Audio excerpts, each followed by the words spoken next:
Perth test में ऐतिहासिक जीत के बाद टीम इंडिया का अगला मिशन है पिंक बॉल टेस्ट में एडिलेड में भी ऑस्ट्रेलिया को शिकस्त देना और उसकी तैयारी में टीम इंडिया जी जान से जुटी हुई है। रोहित शर्मा, शुभमन गिल भी वापस आ चुके हैं, दल के साथ जुड़ चुके हैं और इसी कड़ी में टीम इंडिया ने कैनबेरा में खेले गए 2 दिवसीय मैच में प्रधानमंत्री 11 को 6 विकेट से शिकस्त दे दी है। स्वागत है ESPN क्रिकेट फॉर हिंदी में। हम बात कर रहे हैं भारत और प्रधानमंत्री 11 के बीच कैनबेरा में खेले गए 2 दिवसीय पिंक बॉल मैच की।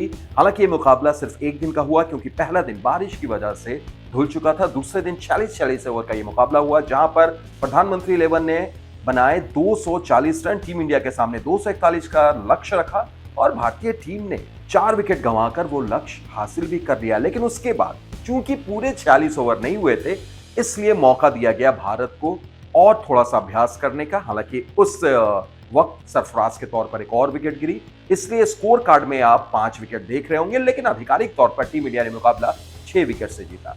और ये सब हुआ कैसे, क्या संकेत हुए, हम यही कर रहे हैं बात। सबसे पहले अगर बात की जाए तो एक बड़ा संकेत इस मुकाबले से निकलकर यह आया है कि रोहित शर्मा क्या एडिलेड में मिडिल ऑर्डर में खेलते हुए नजर आएंगे। आखिरी बार रोहित शर्मा टेस्ट मैचेस में ऑस्ट्रेलिया में ही मेलबर्न में 2018 में मिडिल ऑर्डर में खेलते हुए दिखे थे। क्या एक बार फिर वैसा ही होगा? ऐसा हम इसलिए कह रहे हैं क्योंकि इस मुकाबले में यशस्वी जायसवाल और केएल राहुल ने पारी का आगाज किया। रोहित शर्मा नंबर 4 पर बल्लेबाजी करने के लिए आए। एक बार फिर राहुल और जायसवाल ने बेहतरीन अर्धशतकीय साझेदारी निभाई। हालांकि जायसवाल थोड़ी हड़बड़ाहट में 45 रन पर अपने विकेट गंवा दिया उन्होंने, लेकिन केएल राहुल बिल्कुल कॉम्पैक्ट दिख रहे थे और रिटायर होकर वो पवेलियन वापस लौटे। पर रोहित शर्मा के लिए चीजें अच्छी नहीं रही। नंबर 4 पर खेलते हुए 11 गेंदों का सामना किया और 3 रन बनाकर वो ऑफ स्टंप की बाहर की गेंद को ड्राइव करने के प्रयास में स्लिप में पकड़े गए।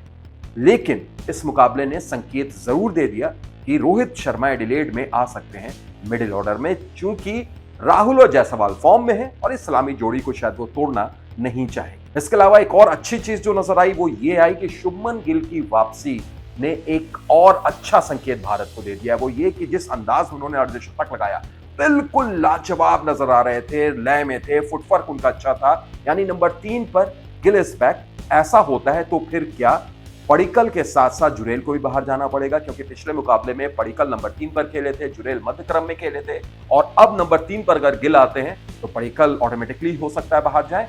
और रोहित शर्मा की भी वापसी और जो चीज दिख रही है वो ये दिख रही है कि उनके लिए शायद जुरेल बाहर जा सकते हैं। हम ऐसा इसलिए भी कह रहे हैं क्योंकि अगर आप दूसरे बल्लेबाजों पर नजर डालें, नीतीश रेड्डी ने एक और शानदार पारी खेली उन्होंने, उसके अलावा कोई और ऐसे बल्लेबाज नहीं जिनको छेड़छाड़ करना चाहेगी टीम इंडिया।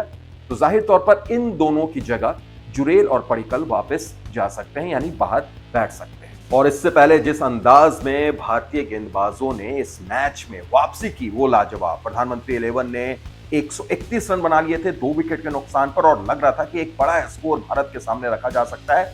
लेकिन फिर हर्षित राणा, क्या लाजवाब गेंदबाजी। उन्होंने 2 बार ऐसा हुआ कि अपने एक ही ओवर में 2-2 विकेट चटकाए, 4 विकेट लिए 44 रन देकर। और सबसे अहम ये कि 131 पर 2 से 138 पर 7 कर दिया प्रधानमंत्री 11 को।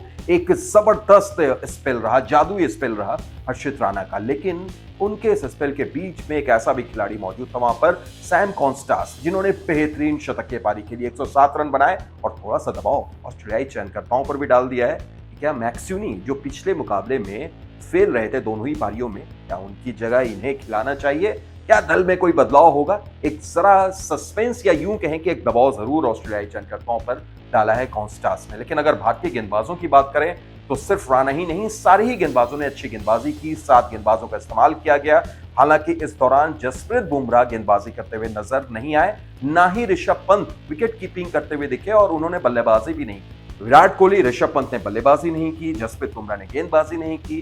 पंत की जगह सरफराज विकेट कीपिंग करते हुए नजर आए, यानी कहीं ना कहीं अभ्यास मैच को पूरी तरीके से अभ्यास के तौर पर देखा गया। एक सवाल जाते जाते हम आपके लिए ये छोड़ते जा रहे हैं कि जाडेजा भी रंग में नजर आए। सुंदर भी 42 रन उन्होंने बनाए और जाडेजा जिस अंदाज में खेल रहे थे, क्या एक संकेत है कि वो भी आने वाले मैचेस में खेल सकते हैं?